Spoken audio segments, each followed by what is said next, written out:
بسم اللہ الرحمن الرحیم۔ السلام علیکم ناظرین، اگرچہ اسلام میں بلی حلال نہیں، لیکن اس کو پاکیزہ اور طاہر حیوانات میں شمار کیا جاتا ہے۔ جو بلیاں کسی کی ملکیت نہ ہو انہیں پالنے میں کوئی حرج نہیں، جیسا کہ حدیث میں ہے کہ رسول اللہ صلی اللہ علیہ وسلم نے فرمایا، ایک عورت کو بلی کی وجہ سے عذاب ہوا، اس نے بلی کو قید کر کے رکھا یہاں تک کہ وہ مر گئی، پھر اسی بلی کی وجہ سے وہ جہنم میں گئی۔ جب اس نے بلی کو قید میں رکھا تو نہ کھانا دیا، نہ پانی، اور نہ ہی اسے آزاد کیا تاکہ وہ خود کیڑے مکوڑے کھا کر گزارا کر لیتی، یعنی اس نے بلی کو تڑپا تڑپا کر مارا تھا، اس لیے وہ جہنم میں گئی۔ ایک سائنسی اندازے کے مطابق انسان نے بلی کو 10,000 سال پہلے پالتو بنایا تھا۔ بلی آج کے دور میں سب سے اہم پالتو جانوروں میں سے ایک ہے۔ افریقی جنگلی بلیوں کی کئی اقسام کو پالتو بلی کے آباء و اجداد سمجھا جاتا ہے۔ بلیوں کو پہلے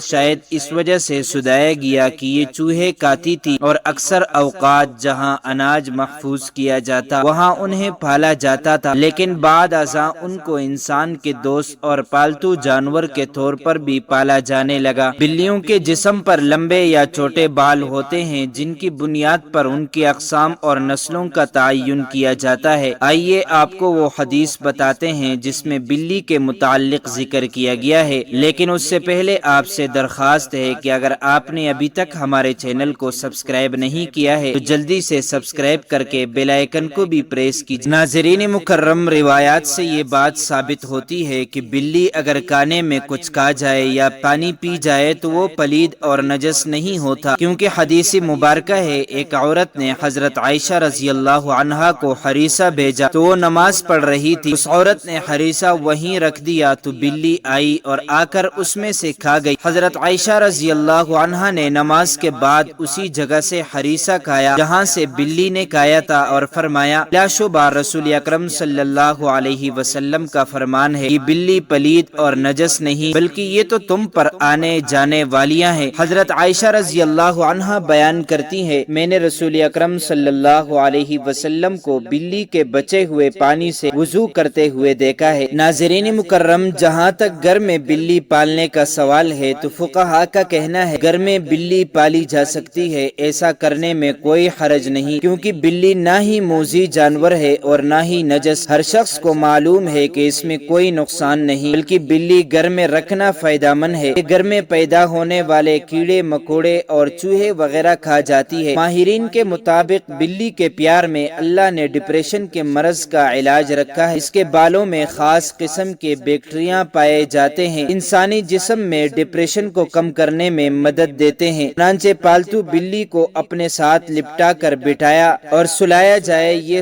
نہ صرف آپ کی بلی کو خوش کرے گا بلکہ آپ کو بھی ڈپریشن سے نجات دلائے گا۔ اب ہم آپ کو بلیوں کے بارے میں کچھ مزید معلومات بتاتے ہیں جو ماہرین کے تجربات کے بعد سامنے آئی ہے۔ ویسے تو یہ معلومات سب کے لیے دلچسپ اور حیرت انگیز ہے، لیکن جنہوں نے بلیاں پال رکھی ہیں ان کے لیے انتہائی فائدہ مند بھی ہے۔ ماہرین کے مطابق بلیوں کی اوسط عمر 13 سے 17 سال ہوتی ہے، مگر اکثر بلیاں 20 سال کی عمر تک پہنچ جاتی ہیں۔ دو بلیاں آپس میں کبھی بھی میاؤں کر کے بات نہیں کرتی، جب بھی آپ کی بلی میاؤں کرے جان لے کہ آپ سے مخاطب ہے۔ اس کے علاوہ بلیوں کی مونچھوں کے متعلق ایک عام تاثر پایا جاتا ہے کہ ان مونچھوں کے ذریعے سے بلیاں اپنا توازن برقرار رکھتی ہیں، بالکل اسی طرح جیسے اکثر سینگوں والے جانوروں کے سینگوں کے متعلق یہی تاثر پایا جاتا ہے۔ تاہم ماہرین کا کہنا ہے کہ یہ تاثر سراسر غلط ہے۔ بلی کی مونچھوں کا اس کے جسمانی توازن کے ساتھ کوئی تعلق نہیں۔ ماہرین کا کہنا ہے کہ بلیوں کی مونچھیں دراصل ایک سینسر کا کام کرتی ہیں، یہ فاصلے، جگہ اور مختلف اشیاء کے سائز کا پتہ لگاتی ہیں اور بلی کو اس سے آگاہ کرتی ہیں۔ حتیٰ کہ اندھیرے میں بھی بلی اپنی مونچھوں کے ذریعے کسی بھی فاصلے یا کسی بھی چیز کے سائز کا تعین کر سکتی ہیں۔ رپورٹ کے مطابق بلی کی مونچھیں تنگ جگہوں یعنی چوہوں کے بل وغیرہ اس سوراخ کی چوڑائی کا بھی اندازہ لگاتی ہیں۔ بلی اندھیرے میں بھی اپنی مونچھوں کے ذریعے کسی بل کا پتہ چلا لیتی ہیں کہ وہ کتنا چوڑا ہے۔ اگر بلی کسی تنگ جگہ میں جانا چاہتی ہے تو یہ اس کی مونچھیں ہی ہیں جو اسے بتاتی ہیں کہ وہ اس تنگ جگہ میں جا سکتی ہیں یا نہیں، اور کہیں اندر پھنس تو نہیں جائے جائے گی۔ اب نقصان دینے والی بلیوں کی بات کرتے ہیں۔ ایسی بلی کو قتل کرنا جائز ہے کیونکہ یہ تکلیف کا باعث ہے۔ بلی کو کسی بھی صورت ایذا دینا شرعاً جائز نہیں۔ بلی ایک پاک جانور ہے۔ ہاں اگر بلی خونخوار ہے اور گھر کا نقصان ہے تو اسے مارنے کے بجائے پکڑ کر کسی دور دراز علاقے میں چھوڑ دیا جائے تاکہ وہ اپنا ٹھکانہ بدل لے، کیونکہ اسے قتل کرنے کی اجازت نہیں دی جا سکتی اور نہ ہی اسے کوئی تکلیف دی جا سکتی ہے۔ عام طور پر بلی کے رونے کو بدشگونی مانا جاتا ہے۔ عام خیال یہ بھی پایا جاتا ہے کہ بلی جب کسی گھر میں روتی ہے تو اس گھر میں فوتگی ہونے والی ہوتی ہے۔ کچھ لوگ یہ بھی کہتے ہیں کہ بلی گھر میں آنے والی روحوں کو دیکھ کر روتی ہے۔ یہاں حضرت شاہ شمس تبریز رحمت اللہ علیہ سے منسوب ایک واقعہ بیان کرتے ہیں۔ حضرت شاہ شمس تبریز رحمت اللہ علیہ سے پوچھا گیا، آپ کہتے ہیں کہ بلی کا رونا انسان کے لیے بہتر نہیں ہوتا، ایسا کیوں؟ آپ نے فرمایا، خلقت